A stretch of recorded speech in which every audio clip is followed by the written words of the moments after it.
Welcome to Neuralnomics Podcast, where we explore the evolving landscape of innovation, disruption, and technology's transformative power in our everyday lives.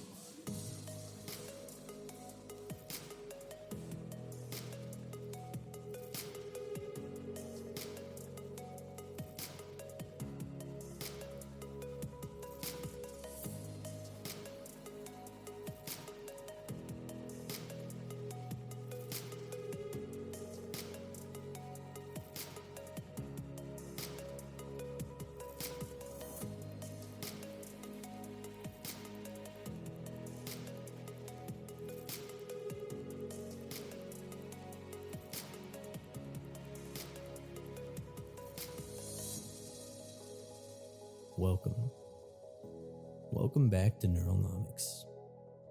If you're finding us for the first time, know this. You didn't stumble here by accident. There's a resonance, a frequency that draws like minds, like spirits, together. And if you're a returning listener, you already know. You feel it. This isn't just another podcast dropped into the endless ocean of digital content. This is more than that. This is a signal. A very specific signal cutting through a world saturated with noise. We're not just here to fill your commute, be background chatter while you multitask. Neuralnomics, especially this season, and particularly this episode, is designed as a catalyst. This isn't content in the disposable sense of the word. It isn't marketing, hoping to sell you something superficial. No, what we're building here together is a movement. A quiet revolution of perception, of understanding, of building something that lasts. And if you're hearing this right now, if these words are landing, truly landing within you, it means something. It signifies that something inside you is stirring, shifting, perhaps even aching for a new paradigm. Because the truth, the uncomfortable but liberating truth that most platforms, most voices, most institutions will never articulate, is this. We're not living in the information age anymore. That era, with its promises of democratization through data and its eventual avalanche of unfiltered, overwhelming input, has crested. It has run its course. We are now unequivocally in the identity age. And in this new age, the rules of value, of leverage, of impact have been rewritten from the ground up. Your greatest asset, the cornerstone of your influence and your fulfillment, isn't your meticulously crafted resume listing past glories. It isn't your follower count, that fleeting metric of digital validation. It's not the business you courageously started, nor the prestigious title you worked so hard to achieve. No. In the identity age, your most profound, most unshakable asset is your clarity. Think about that. Clarity. Who are you? Truly, when the likes stop coming. When the algorithm, that unseen puppet master, suddenly goes dark. Its preferences shifting like desert sands. When the audience disperses. When no one is watching, no one is validating. No one is expecting a performance. Who remains? What is the irreducible core of you? Because the people who will architect this next chapter of human endeavor, the ones who will build resiliently, meaningfully, they're not the ones desperately chasing attention, fleeting from trend to trend. They are the cultivators. They are cultivating signal, true signal, the kind that resonates, authenticity, that speaks of depth, that carries an undeniable weight of truth. They are becoming unignorable, not through volume or spectacle, but because they are, with unwavering commitment, unmistakably themselves. Neuralnomics is for them. For you. For the builders, the innovators, the thinkers who see identity not as a superficial brand strategy, a colorful veneer to be applied and reapplied, but as fundamental infrastructure, the very bedrock upon which everything else of value is constructed. For the philosophers of the everyday, the strategists of the soul, who instinctively know a profound truth. Artificial intelligence, in its exponential ascent, can and will automate almost everything.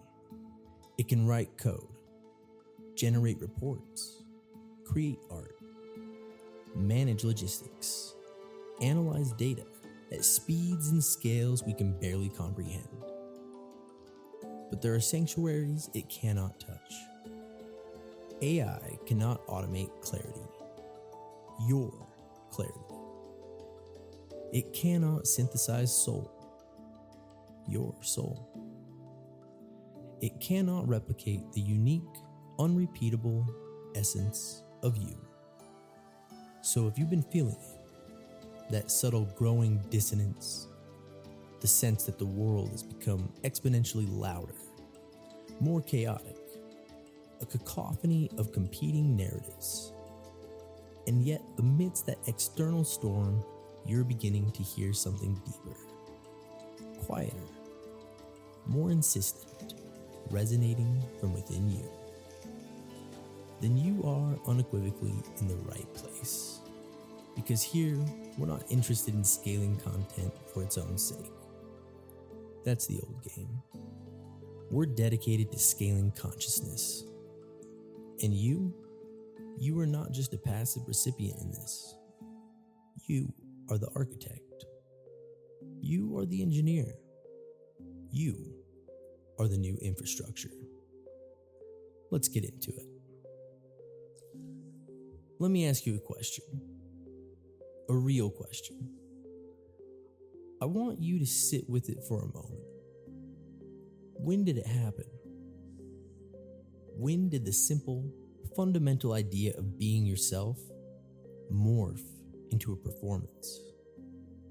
A role to be played? A script to be memorized and recited on cue? When precisely did our intrinsic sense of identity, that deeply personal anchor, get handed over, piece by piece, to external platforms, to beautifying filters, to carefully, painfully curated bios that present a polished sliver of a much more complex reality? At what point did your core sense of self become an unwitting participant in an ongoing, relentless algorithmic experiment, tweaked and optimized for engagement, for visibility? For what exactly? There was a time not so distant where we defined ourselves primarily by what we did, our actions, our contributions, our creations, our relationships. Now, increasingly, we find ourselves defined by how we're perceived. And in this global theater of constant perception management, we've loosened our grip, perhaps even forfeited our claim on something primal, something essential, the clarity to just be, the courage to exist without constant external validation, without the need for an audience's applause. This isn't a sigh of nostalgia for a simpler bygone era. This is a diagnosis. This is a matter of survival in the world that is, and a world that is coming. Because here's the stark reality of what's happening right now, all around us and within us. The world is accelerating. It's fracturing along old fault lines and creating new ones. It's becoming, in many ways, deceptively frictionless, smoothing over the very resistances that once forged character and resilience. And inside that accelerating, fracturing, often bewildering chaos, the grand institutions, the old pillars that once seemed immutable, are visibly crumbling. Think about it. Universities, once the unchallenged arbiters of knowledge, now struggle for relevance and trust.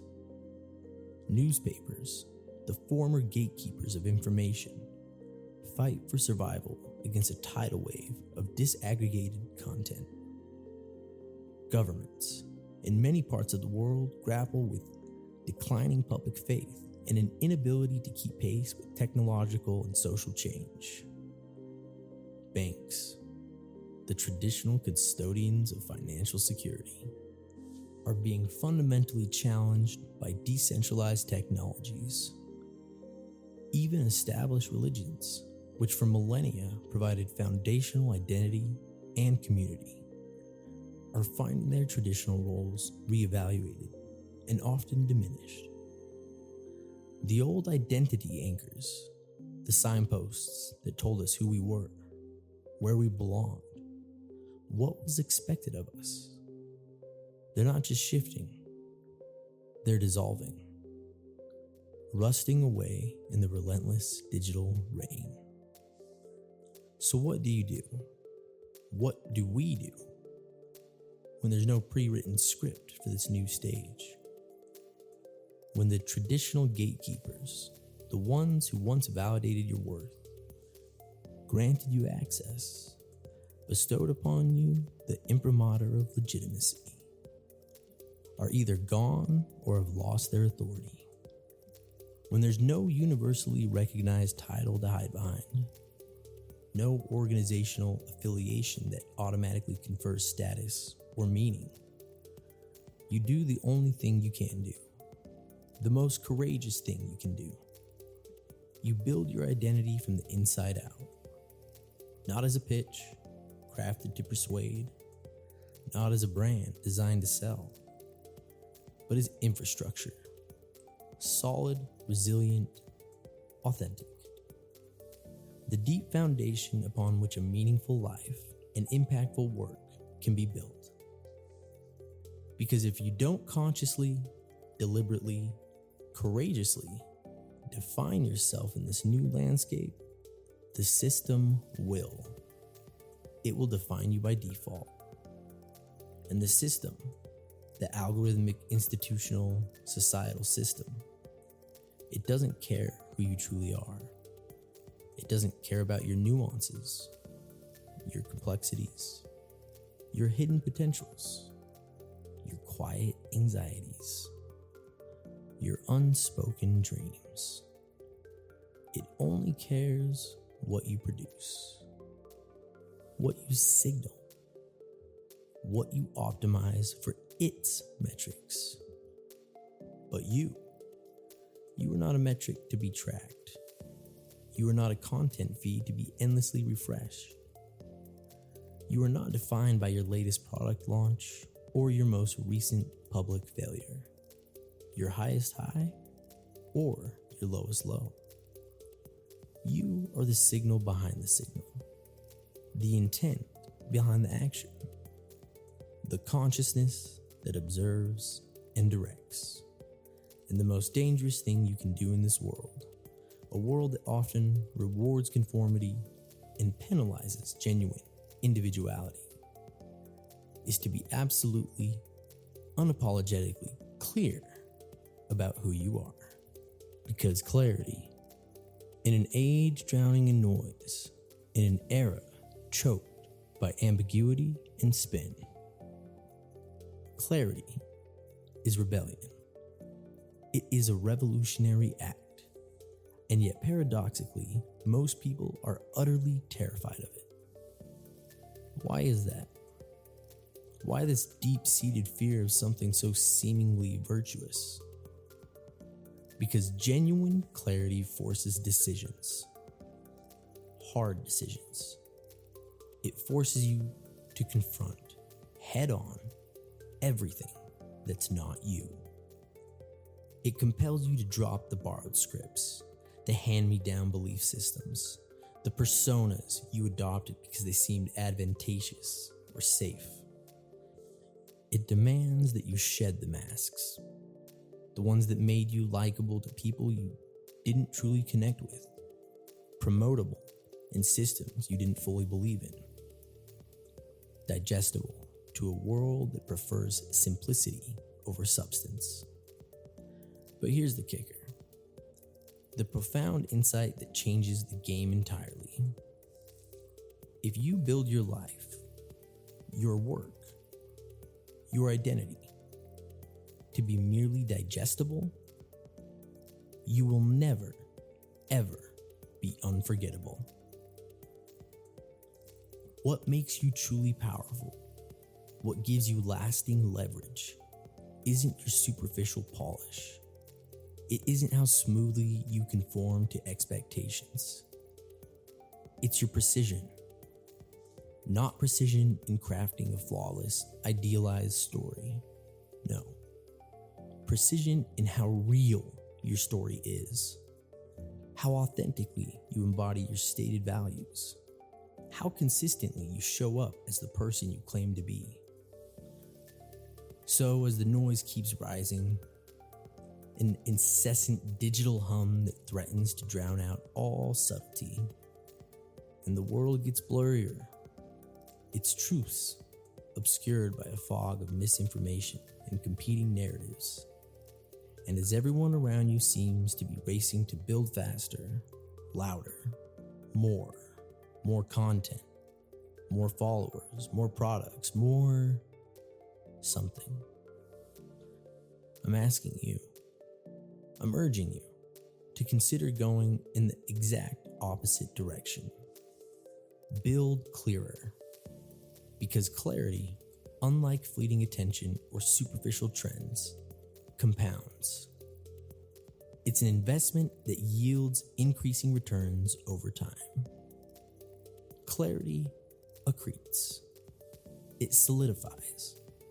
It becomes trust, the bedrock of all meaningful relationships and transactions.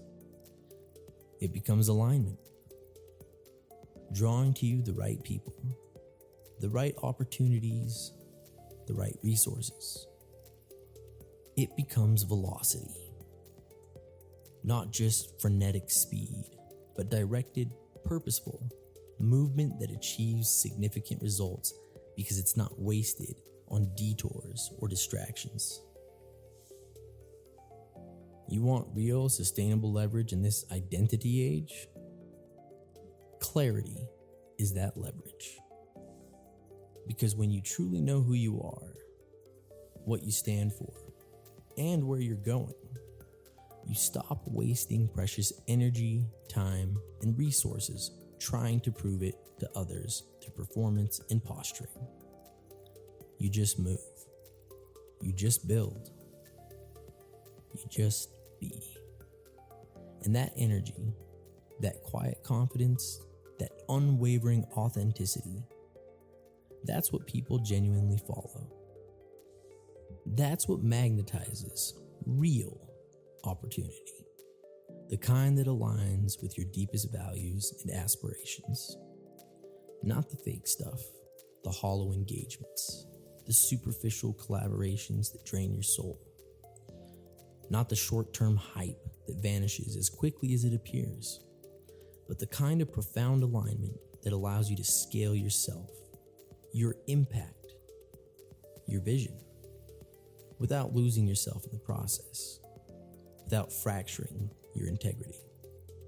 Because in a world where tools, technologies, and platforms multiply exponentially, offering seemingly infinite ways to broadcast a message, and where truth, objective truth, gets buried under 1,000 competing narratives, 1,000,000 different spins, the clearest voice, the one that cuts through the static with precision and authenticity, ultimately becomes the loudest. Not the noisiest, not the most aggressive, the clearest. the most resonant, the most trusted. And if you want to lead in this new era, if you want to build something that endures, something that matters, if you want to carve out a unique lane, a space that no one else can replicate because it's authentically yours, then clarity isn't just a nice to have. It's not optional. It's not a soft skill. It's infrastructure, the essential, non-negotiable foundation. And you are the builder of your identity, of your internal and external systems that support that identity, of your unique, uncopyable signal. And it all starts today.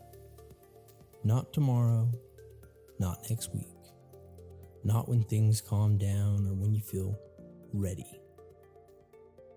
Right here, right now, with one simple yet profoundly terrifying decision. The decision to stop performing for an ever-shifting audience and truly start, the lifelong process of becoming. Let's move. Let me take you back for a moment, not to some grand public turning point you might have read about, but to a quiet, intensely personal moment of reckoning. One of those late night battles that so many of us who build, who innovate, who push the edges, know all too well. There was a night, and it wasn't that long ago. The sting of it, the lessons of it, still feel fresh. Its imprint indelible. I was deep in my own creative crucible. My command center. The clock on my monitor glowed, not 2:12 a.m., as previous telling of a similar, more metaphorical story, but a hard 2:30 a.m. This wasn't about abstract platforms. This was about the very tangible core of my digital and creative life.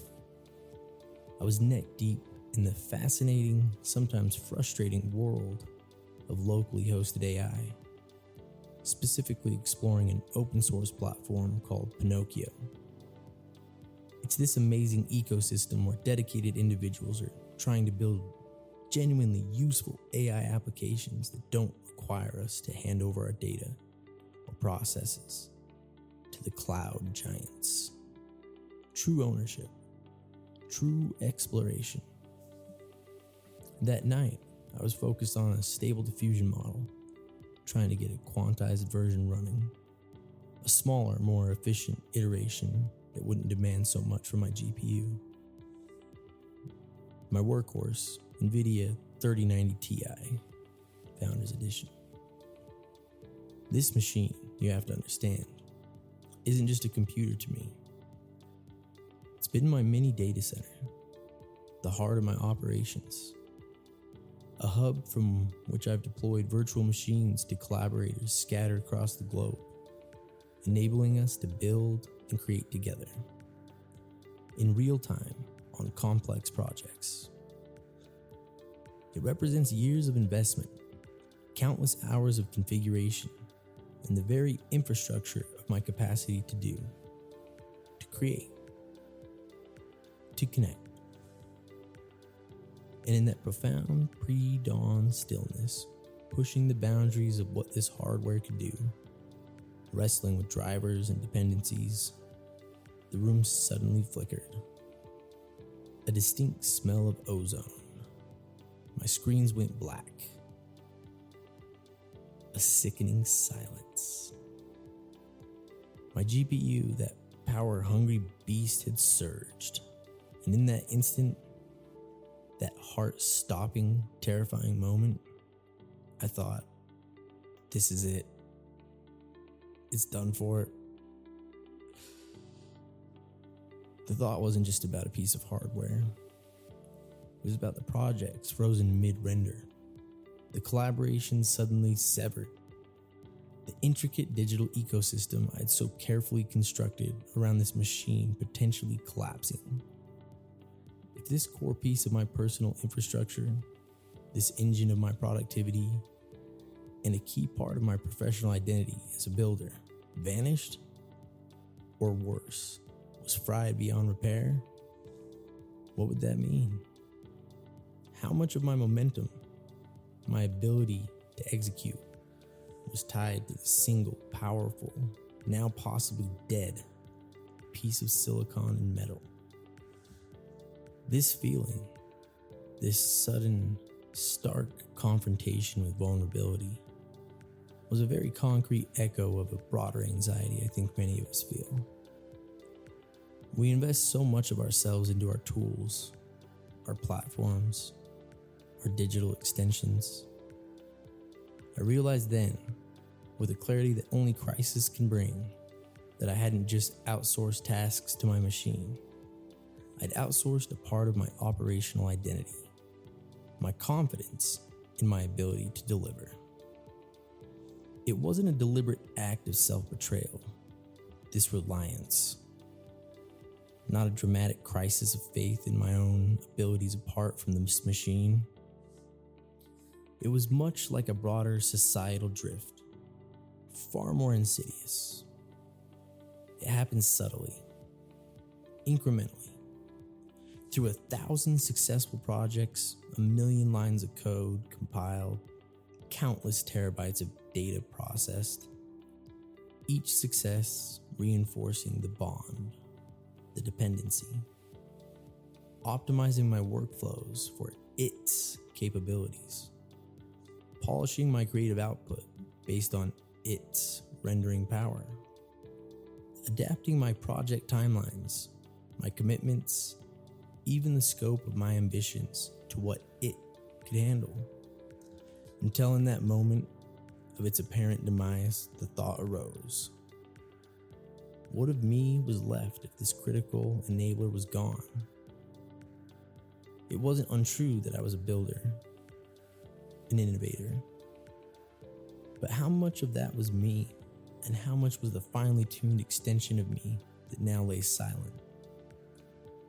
It was a curated, technologically empowered version of my capabilities, and its potential loss exposed the raw, unadorned reality. I call the more common version of this algorithmic mirage, that seductive illusion on the digital horizon, promising connection and success, rewarding reflections over depth. But this was a hardware mirage, a tangible reminder that even our most robust local systems, our self-hosted bastions, can be fragile. It underscored that the illusion of control can be shattered in an instant. You don't need to be an influencer chasing likes to feel this. You just have to be someone who builds, who relies on complex systems, whether they are global social platforms or the intricate workings of a high-performance GPU that you've pushed to its limits. Because these systems, these digital and physical infrastructures we inhabit and depend upon, don't just host our work anymore. They actively, powerfully shape it, and by extension, they shape us. They shape our methodologies, our collaborations, our very sense of what's possible. And somewhere in that intricate dance between our human intention and our technological capacity, we can lose the thread of our own intrinsic capabilities, independent of the tools. So in that tense hour, faced with a potentially dead GPU and the cascading implications, I asked myself a very hard, very practical question. What am I? What can I do? If this core piece of my infrastructure is truly gone, if this personal platform has vanished, and what came back wasn't a philosophical treatise, It wasn't a neatly packaged brand statement about resilience.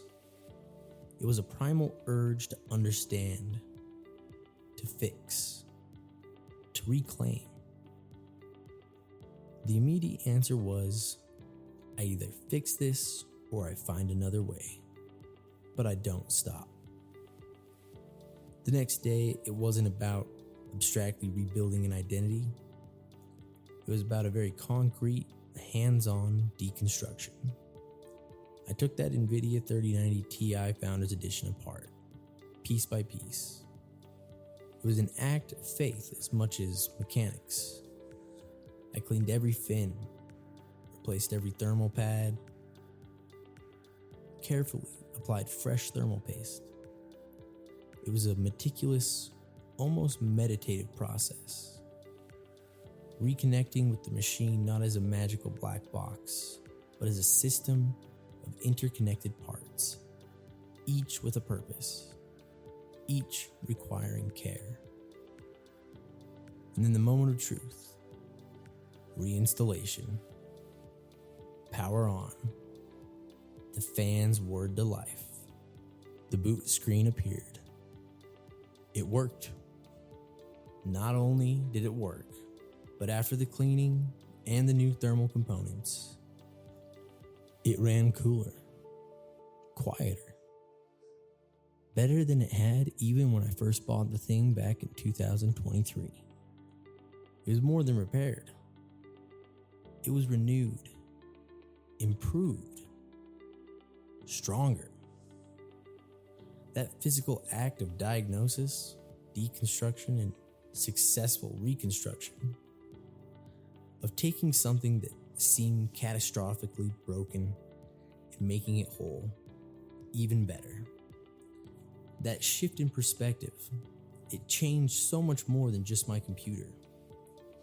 It crystallized the understanding that true leverage, true resilience, doesn't come from a blind faith in any external system, because it's a social media algorithm or the flawless functioning of a piece of hardware. It comes from being anchored in your own ability to diagnose, to learn, to adapt, to get your hands dirty. Anchored in a purpose that drives you to find solutions even when the primary tools fail. Anchored in a commitment to your own process, your own truth, earned through the messy, tangible work of creation and repair. And once you are truly anchored in that internal capacity, that deep well of resourcefulness, you can build anything. You can rebuild anything. You can navigate any technological storm, any platform shift, because your core, your skills, your determination, your problem-solving mind is secure. You're not just performing tasks through a system anymore. You're transmitting your intent, your skill, into the system, and if necessary, rebuilding the system. And there's a profound confidence that comes from that. It's a resonance that goes beyond the hum of a well-tuned machine. It's the quiet power of knowing you can face the darkness, the surge, the silence, and find a way to bring the light back on, stronger than before. That, right there, is the difference between someone who is merely a user of tools and someone who is a true builder, a master of their craft, capable of not just operating, but of understanding and restoring their own infrastructure. It's not just about the code you write or the content you produce. It's about your capacity to engage with the very foundations of your work, to ensure they are sound, and to rebuild them when they falter. The soul is in the system you build and your ability to sustain it. So I ask you again to reflect on this deeply, beyond just the digital algorithms. If your core tools, your critical platforms, your essential systems, whether they're lines of code, communities, or actual hardware, were to unexpectedly go dark tomorrow, what would you still stand for? What deep knowledge, what core skills within you would remain your guide? What purpose, independent of any specific technology or platform, would still drive your actions? What irreducible essence of your problem-solving, creative, resilient self would still remain clear and undiminished, ready to rebuild? That, my friends, is a pivotal question for this era of rapid change and technological reliance. Because everything else, the specific software, the particular platform, even the current iteration of your hardware, is ultimately transient. Your capacity to learn, adapt, and rebuild, that is enduring. Let's go deeper into what is truly consequential. What forms that enduring core? Here's something fundamental that the old playbooks, the traditional career guides, simply don't tell you. Or if they do, they bury it in their footnotes. Your reputation in this hyper-connected, radically transparent world is now significantly more valuable than your resume. Let that sink in. Your accumulated, publicly perceivable signal, the sum total of your actions, your words, your consistency, your demonstrated character, is worth more, far more, than your list of certifications, your degrees, or your past job titles. In the old world, the one many of us were conditioned for, we were taught to diligently, methodically build careers, climb the ladder, collect the credentials, follow the established path. In this new one, the primary task is to build trust. And trust, the currency of the identity age, isn't primarily built through those traditional credentials. Not anymore. They can be a starting point, a baseline, but they are no longer sufficient. They are no longer the key differentiator. Trust is now built painstakingly and consistently through clarity. Clarity of who you are. Clarity of what you value. Clarity in how you communicate. It's built through consistency. Consistency in your actions, aligning with your stated beliefs. Consistency in delivering on your promises, day in and day out. It's built through tangible proof of work, shared generously, often in public, demonstrating not just what you can do, but how you do it and why. People don't just Google your name anymore to find your LinkedIn profile or your company website. That's just the surface skim. They feel you, even through the digital interface. They subconsciously notice your patterns of communication, the language you use, the topics you engage with, the way you respond under pressure. They track the evolution of your voice, the consistency of your message over time. They listen, often without even realizing it, for alignment. Alignment between what you say and what you do. Alignment between your past actions and your present assertions. Alignment between your public persona and the glimpses they might get of your private character. And in a world where artificial intelligence, as we've discussed, can write marketing copy better than many humans, can generate reports, can automate complex tasks with terrifying efficiency. The only thing you truly uniquely own, one asset that cannot be perfectly replicated or outsourced to a machine, is how you show up. How you move through the world both online and offline. How you deliver on your commitments consistently over time. How you treat people, especially when there's nothing to be gained. That aggregate of perception built on a foundation of authentic action is the new economy. We've been told for years that we live in an attention economy. And to some extent, that was and is true. Attention is valuable. A valuable, finite resource. But I submit to you that we're rapidly transitioning, or perhaps have already transitioned, into something deeper, something more meaningful, a reputation economy. And if you're not consciously, deliberately, strategically building your reputational system, the ecosystem of trust and credibility that surrounds you, then you are, by default, being defined by someone else's system, by the algorithms, by the perceptions of others, often based on incomplete or distorted information, by the narratives that others choose to spin about you.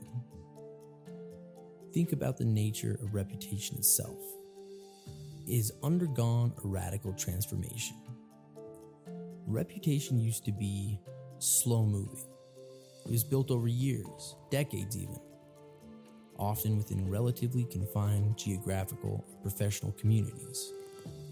A few missteps could tarnish it, but it also had a certain inertia. Now, in real time, a single tweet, a viral video, a leaked email can create or destroy a reputation globally in hours. Reputation used to have a significant private dimension. What you did in your personal life was often separate from your professional standing, unless something truly egregious occurred. Now, it's public by default. The lines are blurred to the point of near invisibility.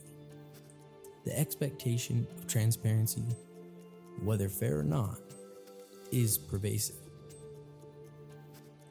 Reputation used to be, for many, somewhat optional outside of a specific high-trust professions.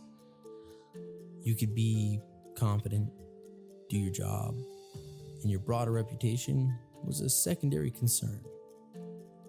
Now, it's infrastructure. It's the fundamental bedrock upon which your career, your business, your influence, your ability to make an impact is built. And that profound shift means that every decision you make, no matter how small it seems, every message you send, every email you compose, every comment you leave online, every project you touch, every collaboration you engage in, every promise you make or break, it all compounds. It's all data. It's all contributing to the ever-evolving, publicly accessible ledger of your reputation. You are constantly, whether you realize it or not, building capital. You're building social capital, the network of relationships, the goodwill, the reciprocal trust you cultivate. You're building intellectual capital, your knowledge, your skills, your unique insights, your ability to solve problems.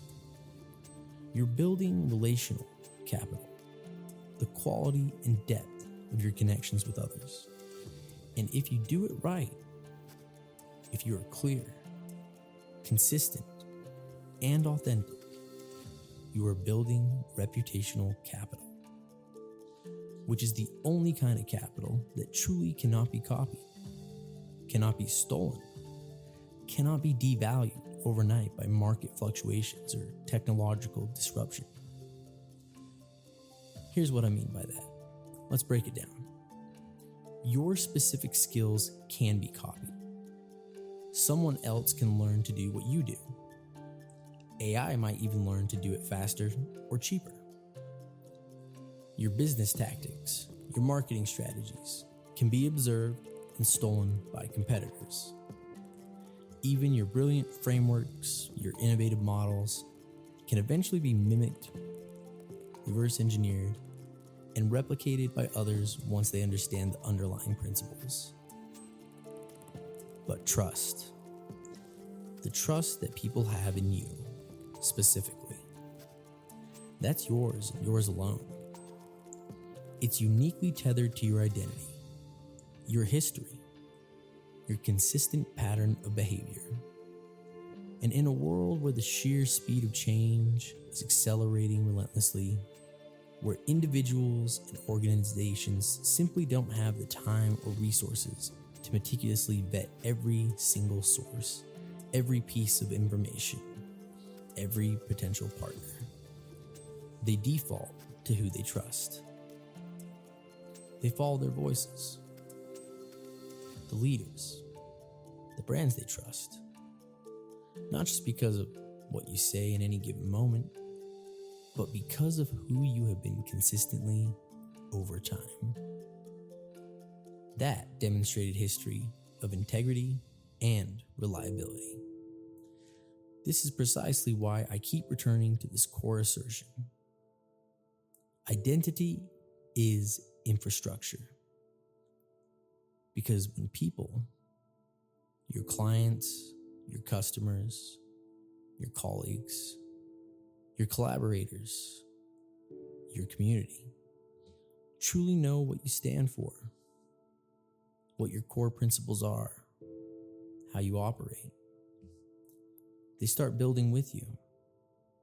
They start amplifying your message. They start defending your reputation. They start bringing you opportunities, often even when you're not in the room. That is the ultimate form of leverage. That is the power of a deeply embedded, highly trusted reputation.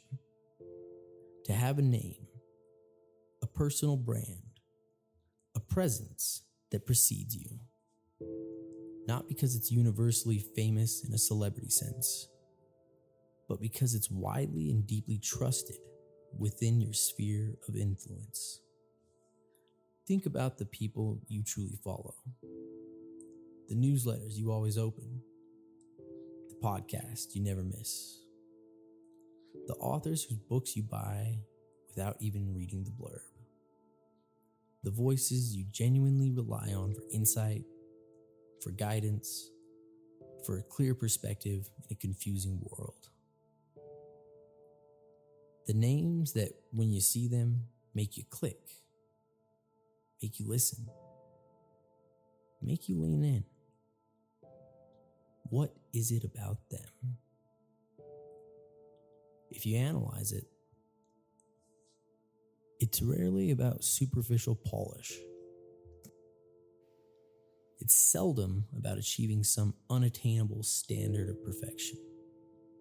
In fact, often their acknowledged imperfections and vulnerabilities make them more trustworthy, more relatable. It's about pattern recognition. Your brain over time has recognized a consistent pattern. Every time I hear from this person, I walk away clearer, more informed, more inspired. Every time they drop something new, whether it's an article, a product, a course, it's consistently worth my time, worth my investment. Every time they speak on a subject, I lean in because I trust their research, their integrity, their unique perspective. That's the kind of reputational asset you want to build. That's the goal. And you don't build that through meticulously optimized content calendars alone, or through chasing viral trends, or through gaming the algorithm. Those are tactics. and often fleeting. You build it, layer by layer, interaction by interaction, through clarity, clear identity, knowing who you are at your core, clear values, knowing what you stand for and what you won't stand for, clear voice, communicating your identity and values with consistency, authenticity, and courage. Because the world, as we have established, is drowning in words, drowning in content, drowning in noise. But it is absolutely starving for signal, starving for authenticity, starving for trustworthy voices. You want to win, not just in business, but in life, in the next decade and beyond. Don't just write more. Don't just show up more. Don't just optimize more. Aspire to be felt. Aspire to be remembered for the right reasons. Aspire above all to be trusted. That's the new game. That's the enduring game. And the best part, the truly liberating part, it's not about going viral for 15 minutes of fame. It's about going deep. Deep with your message, deep with your audience, deep with your impact. Build something so clear, your personal brand, your company culture, your body of work. So profoundly aligned with your core identity, so authentically real that people trust it more, not less, every single time they encounter it.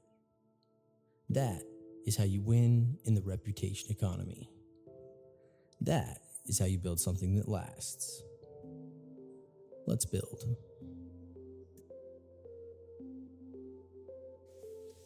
All right, let's talk about story. It's not story in the way it's often presented, as a slick marketing technique, a carefully constructed narrative designed to elicit a specific emotional response and drive a desired action. We're going deeper than that. I'm not talking about the story you were handed by your family, your culture, your early environment, the one that often runs on autopilot in the background of your mind. I'm not talking about the polished, sanitized version you tell at networking events or in job interviews when you want to sound impressive, accomplished, and devoid of any interesting flaws or failures. I'm talking about the real story. The one that simmers under the surface. The one that was forged in the fires of your actual lived experiences. Your triumphs, yes, but also your setbacks, your struggles, your moments of doubt, your periods of confusion.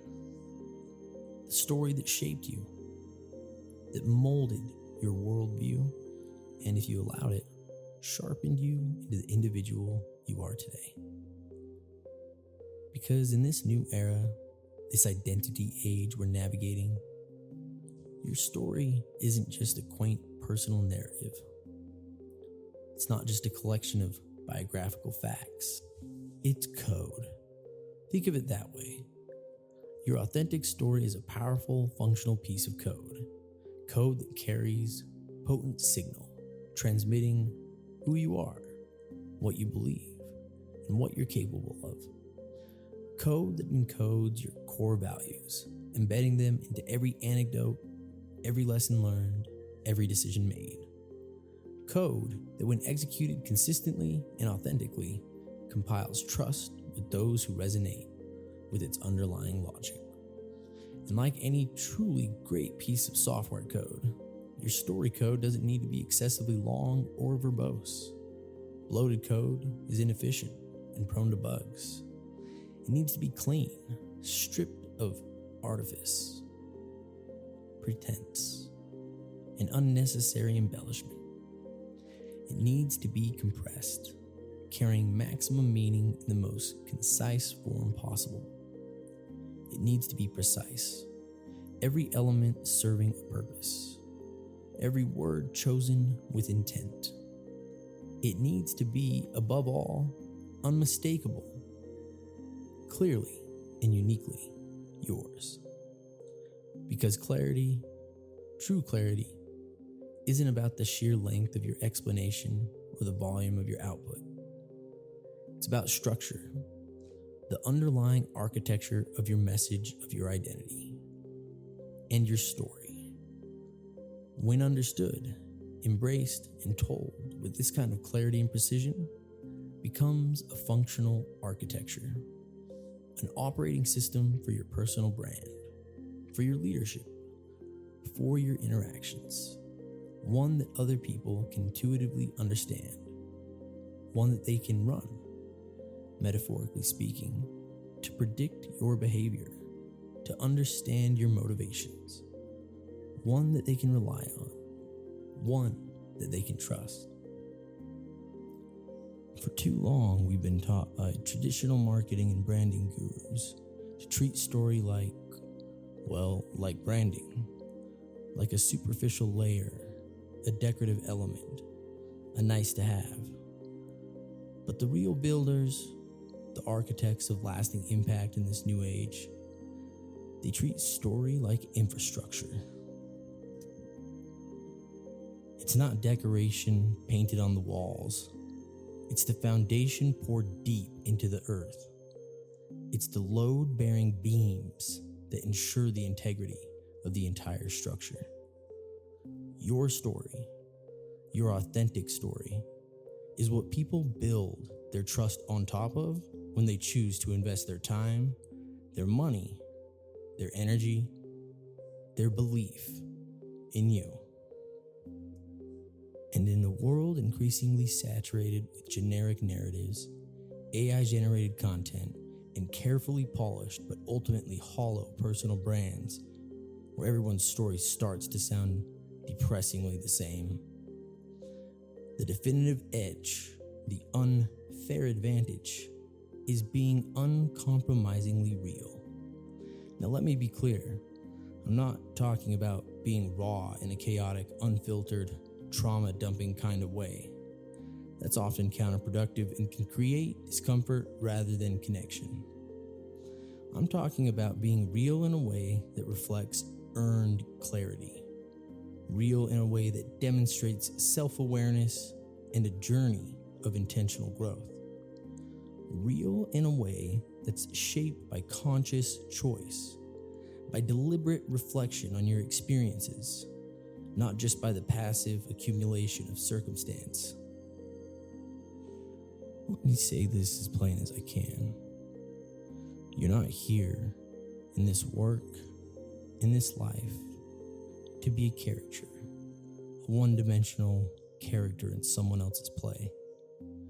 You're here to be a framework, a living, breathing, evolving framework of principles, values, and experiences that others can learn from, engage with, and build upon.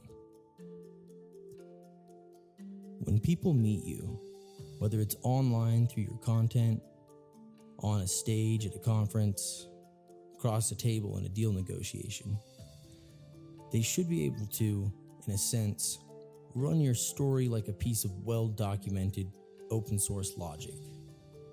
Ah, I see. This is where they came from.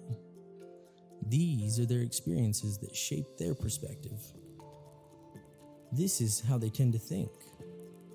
These are the principles that guide their decision-making process.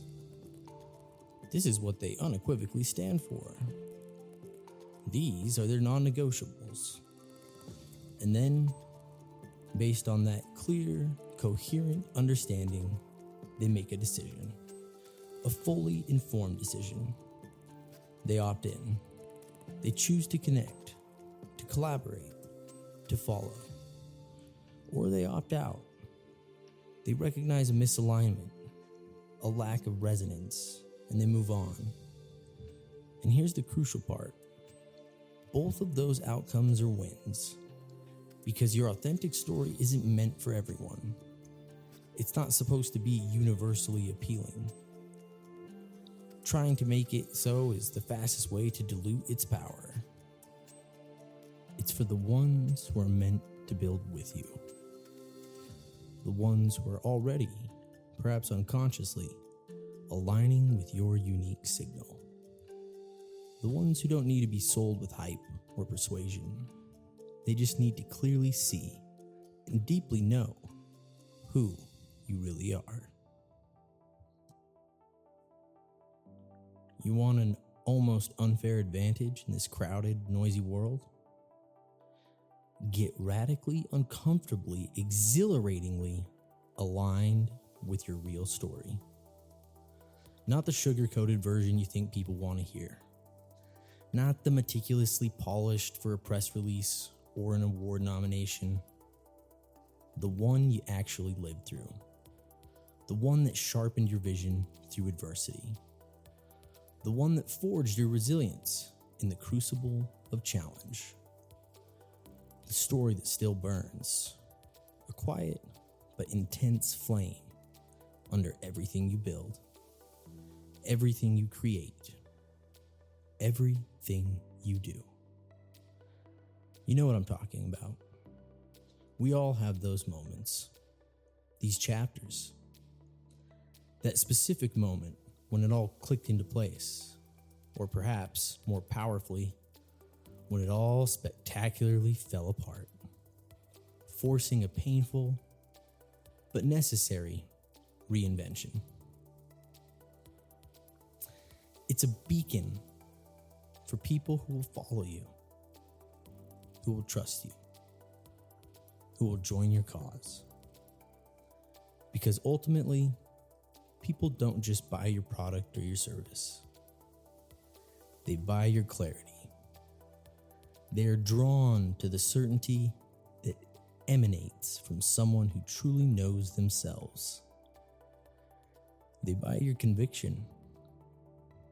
They are inspired by the passion that comes from a deeply held belief. They buy your why, especially when that why is unshakable, rooted in authentic experience, and clearly articulated. So here's the invitation, the challenge, the opportunity. Stop hiding the messy parts of your story. Those aren't liabilities.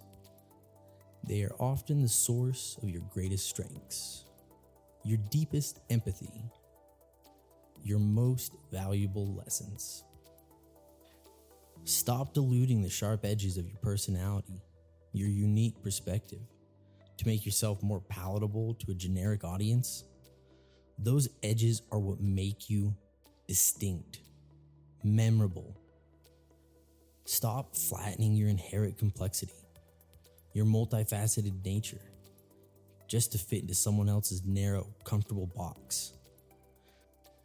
You don't need to be universally palatable. You need to be uniquely precise. Because when your story is encoded with the level of clarity, this level of authenticity, this level of congruence, it becomes impossible to truly copy. No competitor can steal your lived experience. No AI can genuinely fake your earned wisdom. No one can replicate the unique alchemy of your personal journey. No one can replace you.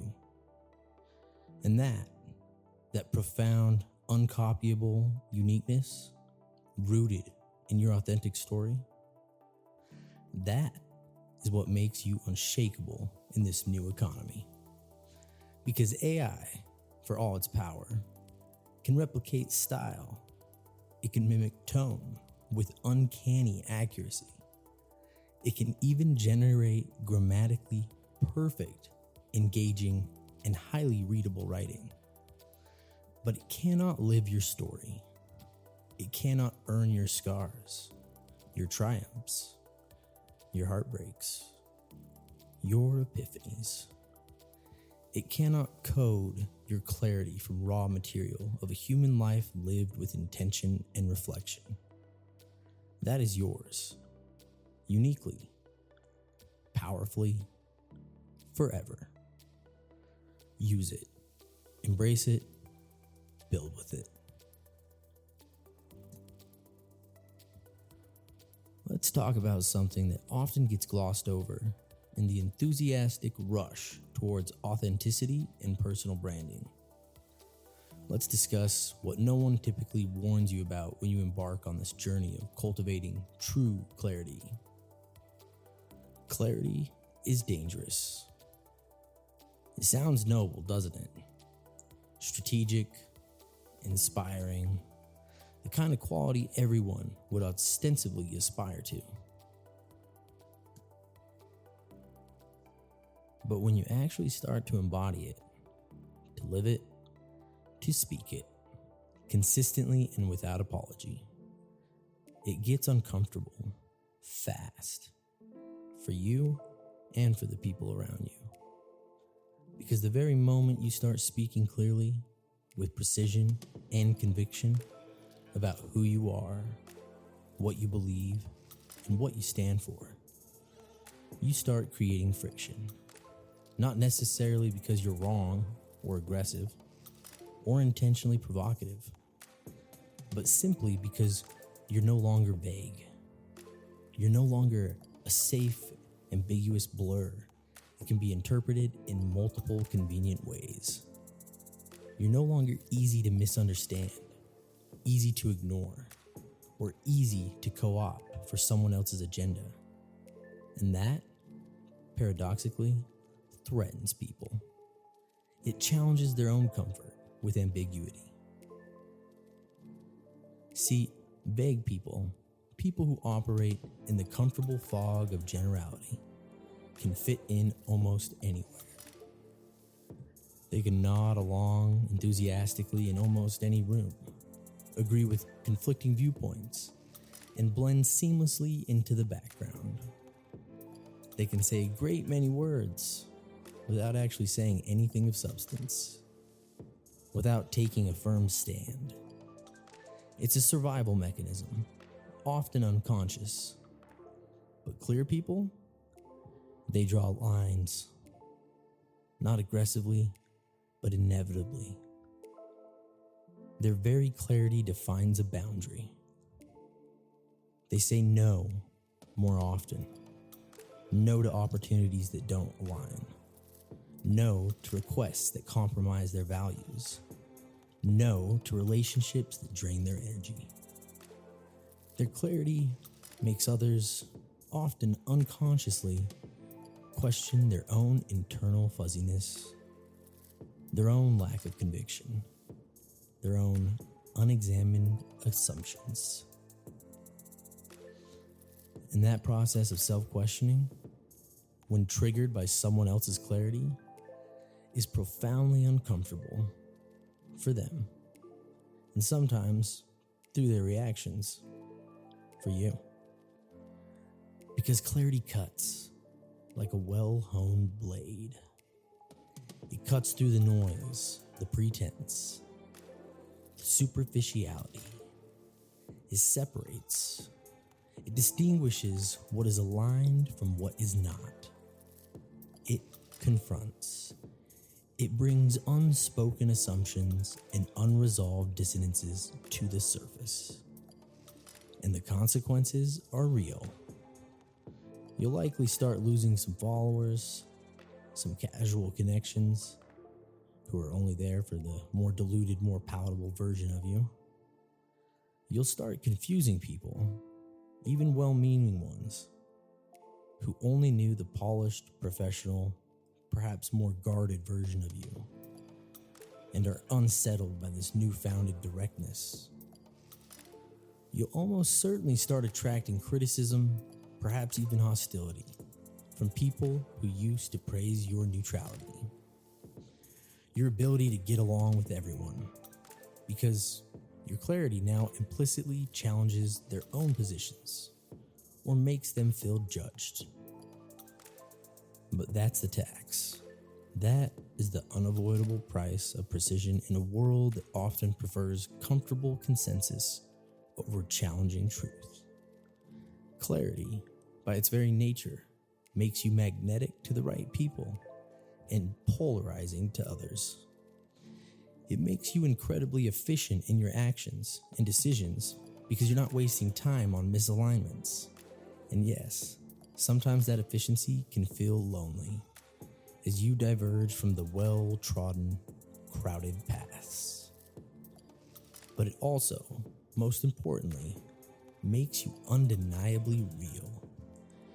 And in a world increasingly drowning in fake news, fake personas, fake engagement, fake everything, real is rare. Real is trusted. Real is remembered. Real has gravity. So you have to make a conscious decision, a fundamental choice. Do you want to be vaguely liked by almost everyone to maintain a superficial level of approval across a broad spectrum? Or do you want to be profoundly known, deeply understood, and fiercely valued by the right ones, the ones who truly resonate with your core? Because every single time you get clearer, every time you articulate your stance with more precision, every time you act in closer alignment with your authentic self, you upgrade your filter. Your personal operating system becomes more discerning. You attract your people, your tribe, your true audience, your aligned collaborators with greater and greater accuracy. And simultaneously, you repel the rest. You create distance from those who are not on your wavelength.